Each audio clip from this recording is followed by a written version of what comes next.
ওম শান্তি। আজকের বাংলা মুরলি, তারিখ 11ই জানুয়ারি 2024। প্রাতঃমুরলি। ওম শান্তি। বাপদাদা মধুবন। বাবা বলেন, মিষ্টি বাচ্চারা, সর্বদা এই নেশাতেই থাকো যে ভগবান আমাদের পড়াচ্ছেন। আমাদের এই স্টুডেন্ট লাইফ হলো দি বেস্ট, সর্বাপেক্ষা শ্রেষ্ঠ। আমাদের উপরে এখন বৃহস্পতির দশা রয়েছে। আজকের প্রশ্ন, কোন বাচ্চাদের সকলের ভালোবাসা প্রাপ্ত হয়? উত্তর, যারা অনেকের কল্যাণের নিমিত্ত হয়। যাদের কল্যাণ হয়েছে তারা বলে যে তুমি হলে আমাদের মা। তাই নিজেরা নিজেদের দেখো যে আমরা কতজনের কল্যাণ করছি। বাবার মেসেজ কত আত্মাদের দিতে পারছি। বাবাও হলেন পয়গম্বর। বাচ্চারা, তোমাদেরও বাবার পেগাম অর্থাৎ সন্দেশ দিতে হবে। সবাইকে বলো যে দুজন পিতা রয়েছে। অসীম জগতের পিতাকে স্মরণ করো আর অবিনাশী উত্তরাধিকারীকে অর্থাৎ বর্ষা স্মরণ করো। আজকের গীত, তুমি প্রেমের সাগর, তব প্রেমের এক বিন্দুর পিয়াসী মোরা। ওম শান্তি। আত্মাদের পিতা বসে আত্মারূপী বাচ্চাদের রোজ রোজ বোঝান যে বাচ্চারা আত্ম অভিমানী হয়ে বসো। এই রকম যেন না হয় যে বুদ্ধি বাইরে এদিকে ওদিকে ঘুরতে থাকে।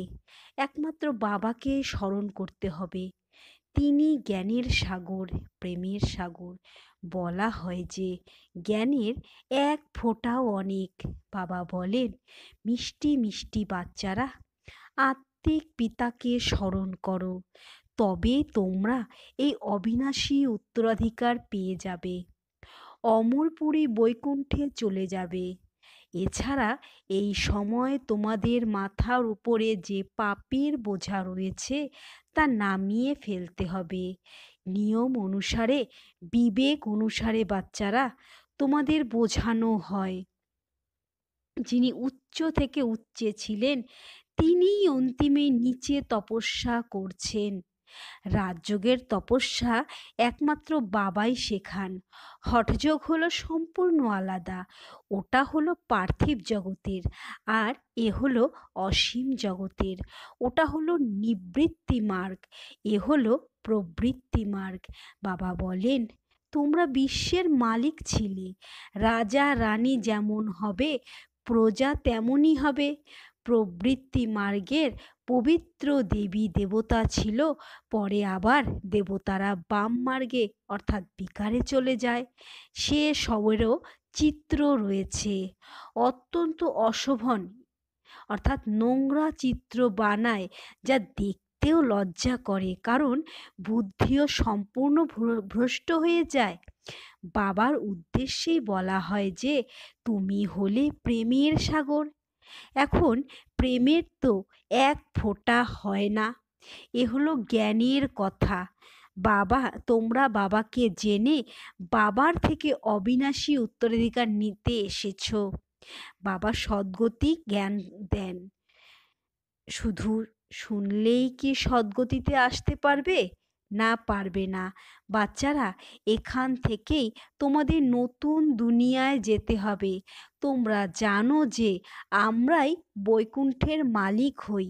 এই সময় সমগ্র বিশ্বে রাবণের রাজত্ব। বাবা এসেছেন তোমাদের বিশ্বের রাজত্ব দিতে।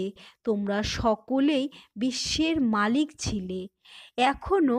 এখনো পর্যন্ত চিত্র রয়েছে। এছাড়া লক্ষ বছরের কোনো কথাই নেই। এ কথা সম্পূর্ণ ভুল। বাবাকে সদা রাইটিয়াস অর্থাৎ ন্যায়পরায়ণ বলা হয়। বাবার দ্বারাই সমগ্র বিশ্ব ধর্মনিষ্ঠ হয়ে যায়। এখন সব হলো আনরাইটিয়াস অর্থাৎ অধার্মিক। এখন বাচ্চারা, তোমরা বাবার থেকে অবিনাশী উত্তরাধিকার নিচ্ছ। এও কিন্তু ড্রামায় ফিক্সড হয়ে রয়েছে।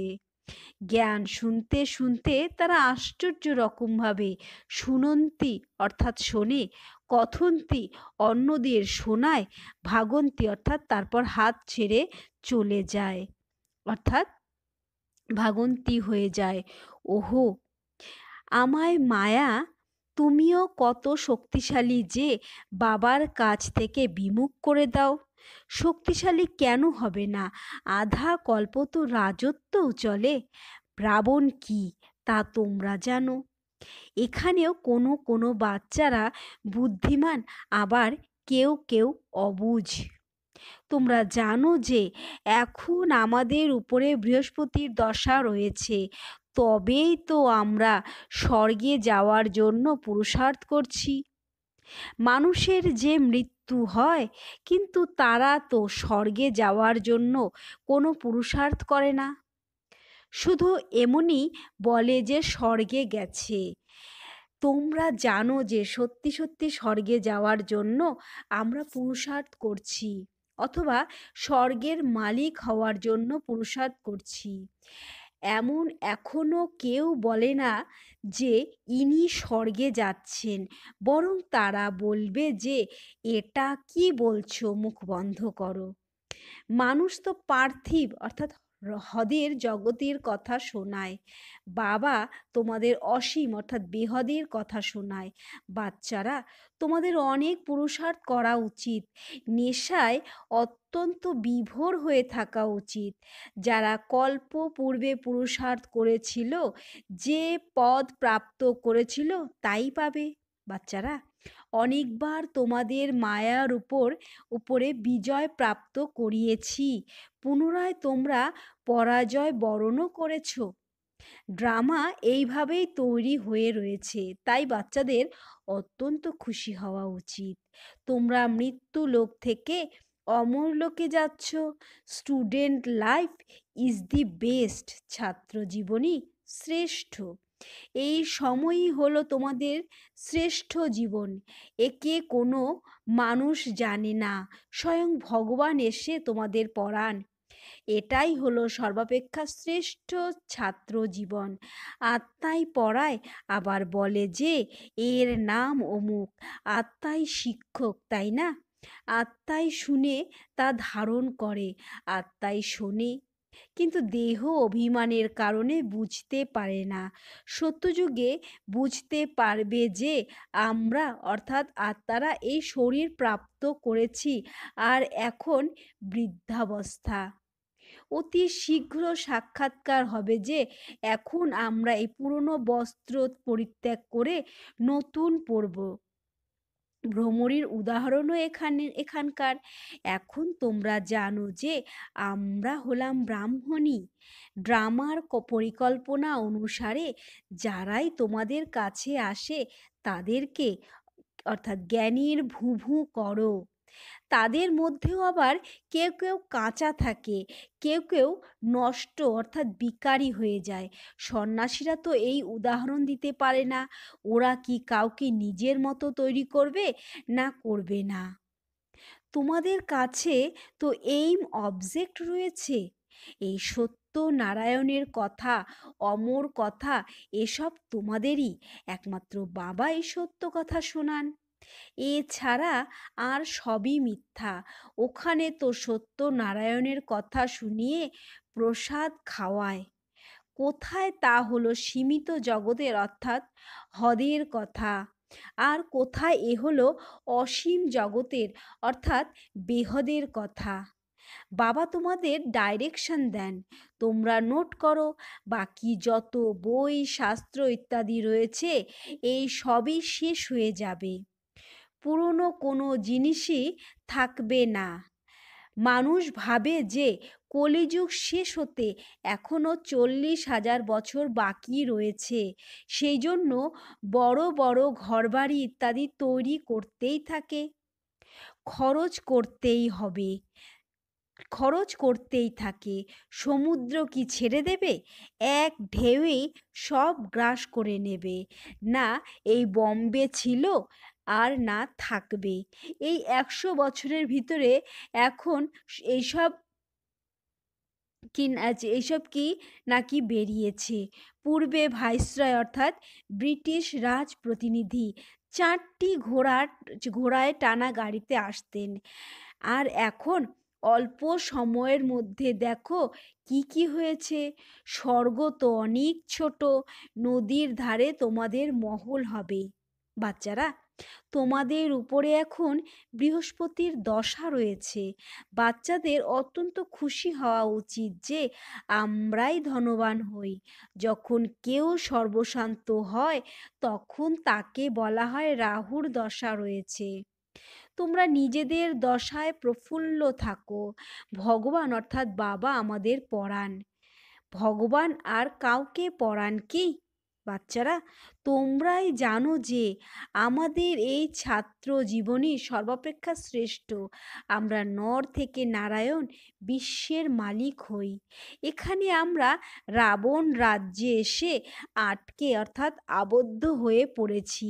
পুনরায় যাই সুখধামে। তোমরা হলে সঙ্গমযুগী ব্রাহ্মণ, ব্রহ্মার দ্বারা স্থাপন হয়। একজনই কি হবে?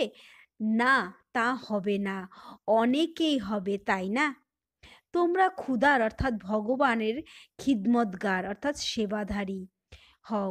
ক্ষুধা স্বর্গ স্থাপনের জন্য যে সেবা করেন তোমরা তাতে সাহায্য করো। যারা অনেক সাহায্য অর্থাৎ সেবা করবে তারা উচ্চ পদ প্রাপ্ত করবে। না খেতে পেয়ে কেউ মরবে না। এখানে তো ফকিরদের কাছেও যদি খোঁজ করো তবে হাজার হাজার টাকা বেরোবে। তাই ক্ষুধার্ত হয়ে কেউই মারা যেতে পারে না। আর এখানে তোমরা বাবার হয়েছ। যদিও বাবা গরিব তবুও কিন্তু যতক্ষণ না বাচ্চারা খাবার পায় ততক্ষণ নিজেও খান না, কারণ বাচ্চারা হলো ওয়ারিশ অর্থাৎ উত্তরাধিকারী। তাদের প্রতি ভালোবাসা রয়েছে ওখানে অর্থাৎ স্বর্গ। তো গরিবের কোনো ব্যাপার নেই। প্রচুর আনাজ অর্থাৎ সবজি থাকে, অগাধ ধন থাকে। ওখানকার লালন পালন দেখো কত সুন্দর। তাই বাবা বলেন যে যখনই অবসর পাবে তখনই লক্ষ্মী নারায়ণের চিত্রের সামনে গিয়ে বসো। রাতেও বসতে পারো। এই লক্ষ্মী নারায়ণকে দেখতে দেখতে শুয়ে পড়ো। ওহো, বাবা আমাদের এই রকম তৈরি করেন। তোমরা এরকম অভ্যাস করে দেখো যে কত আনন্দ হয়। তারপর আবার সকালে উঠে অনুভব শোনাও। লক্ষ্মী নারায়ণের চিত্র আর সিঁড়ির চিত্র সকলের কাছে থাকা উচিত। স্টুডেন্টরা জানে যে আমাদের কে পড়াচ্ছেন, ওনার চিত্রও রয়েছে। সমগ্র বিষয়টি হলো পড়ার উপর। স্বর্গের মালিক তো হবে। বাকি পদপ্রাপ্তির আধার হলো পঠন পাঠনের উপর। বাবা বলেন এই পুরুষার্থ করো যে আমি হলাম আত্মা, শরীর নই। আমি বাবার কাছ থেকে অবিনাশী উত্তরাধিকার নিচ্ছি। বিশেষ কিছু কঠিন নয়। মাতাদের জন্য তো খুব সহজ। পুরুষেরা তো কাজ কর্মে চলে যায়। এই এইম অবজেক্টের চিত্রের উপর তোমরা অনেক সার্ভিস করতে পারো। অনেকের কল্যাণ করলে তারা তোমাকে অনেক ভালোবাসবে। তারা বলবে যে তুমি তো আমাদের মা। জগতের কল্যাণের জন্য মাতারা তো নিমিত্ত হয়েছ। নিজেদের দেখতে হবে যে আমরা কতজনের কল্যাণ করেছি, কতজনকে বাবার সংবাদ দিয়েছি। বাবাও পয়গম্বর, আর কাউকে পয়গম্বর বলা যাবে না। বাবা তোমাদের মেসেজ দেন যে তোমরা সকলকে শোনাও। অসীম জগতের বাবা আর অবিনাশী উত্তরাধিকার স্মরণ করো। 84 চক্রকে স্মরণ করো। তোমরা হলে পয়গম্বর, বাবার সন্তান। তাই সবাইকে বাবার সংবাদ দাও। সকলকে বলো তোমাদের দুজন পিতা রয়েছে। অসীমের পিতা তো সুখ আর শান্তির আশীর্বাদ দিয়েছেন। আমরাই সুখধামে ছিলাম আর বাকি সবাই তখন শান্তিধামে ছিল। তারপরে আবার জীবন মুক্তিতে আসে। এখন আমাদের ফিরে যেতে হবে, তারপর আবার সেখানে আমরাই বিশ্বের মালিক হব। কথাতেও রয়েছে, বাবা তোমার থেকে আমরা বিশ্বের রাজত্ব অর্থাৎ বাদশাহী পাই। সমগ্র ধরণী, সমুদ্র আকাশ আমাদের হতে থাকবে। এই সময় আমরা বাবার কাছ থেকে অবিনাশী উত্তরাধিকার নিচ্ছি। তোমরা হলে গুপ্ত ওয়ারিয়ার্স অর্থাৎ যোদ্ধা, শিব শক্তি সেনা। এ হলো জ্ঞান কাটারি, জ্ঞানবান। ওরা তো দেবীদের স্থূল হাতিয়ার দিয়ে দিয়েছে। ভক্তি মার্গে কত মন্দির বানানো হয়েছে, কত চিত্র ইত্যাদি রয়েছে। তবেই তো বাবা বলেন যে ভক্তি মার্গে তোমরা সব টাকা পয়সা শেষ করে দিয়েছ। এখন এই সবই শেষ হয়ে যাবে, ডুবে যাবে। তোমাদের সাক্ষাৎকার করিয়েছি যে ওখানে কিভাবে খনি থেকে হিরে জহরত নিয়ে আসে, কারণ সব কিছুই তো মাটির তলায় চাপা পড়ে যায়। বড় বড় রাজাদের কাছে নিচে গুপ্ত রত্নভাণ্ডার থাকে। ওই সব কিছুই নিচে চলে যাবে, যা পরে তোমাদের কারিগররা গিয়ে নিয়ে আসবে। স্বর্গের দৃশ্য আজমিরে শনি মন্দিরে গেলে দেখতে পাওয়া যাবে, তাই না? বাবা বলেছিলেন মিউজিয়ামেও এইরকম তৈরি করো। স্বর্গের ফার্স্ট ক্লাস মডেল তৈরি করা উচিত। বাচ্চারা, তোমরা জানো যে এখন আমরা নিজেদের রাজধানী স্থাপন করছি। পূর্বে কিছুই জানা ছিল না, এখন জানতে পারছি। এমনও নয় যে আমরা প্রত্যেকের ভিতরে কি আছে তা জানি। কোনো না ভিখারিও আছে, কোনো না ভিখারিও আসতো। তাদের বলা হতো কেন আসো? তখন বলতো যে এখানে আসবো, তবে তো বিকার থেকে মুক্ত হব। আমি অত্যন্ত পাপী আত্মা। তখন বাবাই বলেন যে আচ্ছা, তোমার কল্যাণ হোক। মায়াও অত্যন্ত প্রবল। বাবা বলেন, বাচ্চারা, তোমাদের এই বিকারের উপর বিজয় প্রাপ্ত করতে হবে, তবেই জগজ্জিত হবে। মায়াও কম নয়। এখন তোমরা পুরুষার্থ করে এই রকম লক্ষ্মী নারায়ণের মতো হও। এনাদের মতো সৌন্দর্য আর কারো হতে পারে না। এটাই হলো ন্যাচারাল বিউটি। প্রতি 5,000 বছর পরে স্বর্গের স্থাপনা হয়। পুনরায় 84 জন্মের চক্রে আসতে হয়। তোমরা লিখতে পারো, এ হলো বিশ্ববিদ্যালয় তথা হসপিটাল। একটি স্বাস্থ্যের অর্থাৎ হেলথ এর জন্যে, আর একটি ওয়েলথের জন্যে। হেলথ, ওয়েলথ, হ্যাপিনেস 21 জন্মের জন্য এসে প্রাপ্ত করো। ব্যবসায়ীরাও নিজেদের বোর্ডে লাগায়, ঘরেও বোর্ড লাগানো হয়। যারা সদা নেশায় বিভোর থাকবে তারাই এরকম লিখতে পারবে। যারাই আসবে তাদেরকেই বোঝাও, তোমরা অসীম জগতের বাবার কাছ থেকে অবিনাশী উত্তরাধিকার নিয়েছিলে। পুনরায় 84 জন্ম নিয়ে পতিত হয়েছ, এখন পবিত্র হও। নিজেকে আত্মা নিশ্চয় করো, বাবাকে স্মরণ করো। বাবাও এমনই করেন। তিনি অর্থাৎ ব্রহ্মা হলেন প্রথম নম্বরের পুরুষার্থী। অনেক বাচ্চারা লেখে যে বাবা ঝড় ঝাপটা আসে, এমন এমন হয়। আমি লিখি, আমার কাছে তো এসব ঝড় ঝাপটা সবার আগে আসে। আমি প্রথমে অনুভবী হলে তবে তো বোঝাতে পারবো। মায়ার কাজই হলো এটা। এখন বাবা বলেছেন, মিষ্টি অতি প্রিয় বাচ্চারা, এখন তোমাদের উপরে বৃহস্পতির দশা রয়েছে। তোমাদের নিজেদের জন্ম পত্রিকা অর্থাৎ কোষ্ঠী ইত্যাদি আর কাউকে দেখাবার প্রয়োজন নেই। বাবা সব কিছু বলে দেন। ওখানে আয়ু বড় হয়। কৃষ্ণকেও মানুষ যোগেশ্বর বলে। কৃষ্ণকে যোগ শিখিয়েছেন যোগেশ্বর, তাই এই রকম হয়েছেন। কোনো মানুষ সন্ন্যাসী ইত্যাদিদের যোগেশ্বর বলা যাবে না। তোমাদের ঈশ্বর যোগ শেখান, তাই তোমাদের যোগেশ্বর যোগেশ্বরীর নাম রাখা হয়েছে। এই সময় জ্ঞানেশ্বর জ্ঞানেশ্বরী হলে তোমরাই। পুনরায় ওখানে গিয়ে রাজেশ্বরও তোমরাই হবে। আচ্ছা, মিষ্টি মিষ্টি হারানিধি বাচ্চাদের প্রতি মাতা পিতা বাপদাদার স্মরণে স্নেহ সুমন আর সুপ্রভাত। আত্মাদের পিতা তার আত্মারূপী বাচ্চাদেরকে জানাচ্ছেন নমস্কার।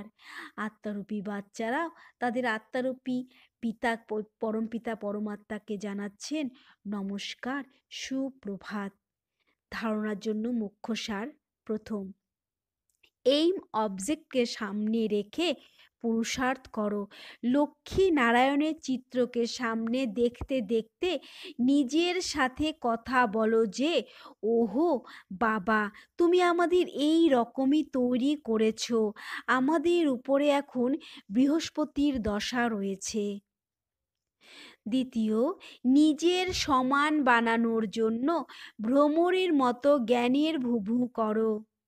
ক্ষুদাই খিদমতগার অর্থাৎ ক্ষুদার সেবাধারী হয়ে স্বর্গ স্থাপনে বাবাকে সাহায্য করো। আজকের বরদান, দেহের বোধ থেকে ডিটাচ হয়ে পরমাত্ম ভালোবাসার অনুভবকারী কমল আসনধারী ভব। দেহের বোধ থেকে ডিটাচ হয়ে পরমাত্ম ভালোবাসার অনুভবকারী কমল আসনধারী ভব। কমল আসন হল ব্রাহ্মণ আত্মাদের শ্রেষ্ঠ স্থিতির চিহ্ন। এই রকম কমল আসনধারী আত্মারা এই দেহবোধের থেকে স্বভাবতই ডিটাচ থাকে। শরীরের বোধ তাদেরকে আকর্ষণ করবে না। ব্রহ্মা বাবার যেমন চলতে ফিরতে ফরিস্তা রূপ বা দেবতা রূপ সব সময় স্মৃতিতে থাকতো, সেই রকম দেহি অভিমানী স্থিতি সর্বদা থাকলে তাকে বলা হবে দেহবোধের থেকে ডিটাচ। এই রকম দেহবোধের থেকে যারা ডিটাচ থাকে তারাই পরমাত্মার প্রিয় হয়ে যায়। আজকের স্লোগান, তোমরা বিশেষত্ব তোমার বিশেষত্ব বা গুণ হলো প্রভু প্রসাদ। তাকে নিজের মনে করাই হলো দেহ অভিমান। তোমার বিশেষত্ব বা গুণ হলো প্রভু প্রসাদ, তাকে নিজের মনে করাই হলো দেহ অভিমান। অব্যক্ত সাইলেন্সের দ্বারা ডবল লাইট ফরিস্তা স্থিতির অনুভব করুন। ব্রহ্মা বাবার প্রতি ভালোবাসা থাকলে তবে এখন ব্রহ্মা বাবার সমান ফরিস্তা হও। সর্বদা নিজের লাইটের ফরিস্তা স্বরূপ যেন দেখতে পাওয়া যায় যে এই রকম আমাকে হতে হবে, আর ভবিষ্যতের রূপও যেন দেখতে পাওয়া যায়। এখন এটা ত্যাগ করে ওটা গ্রহণ করলাম বলে।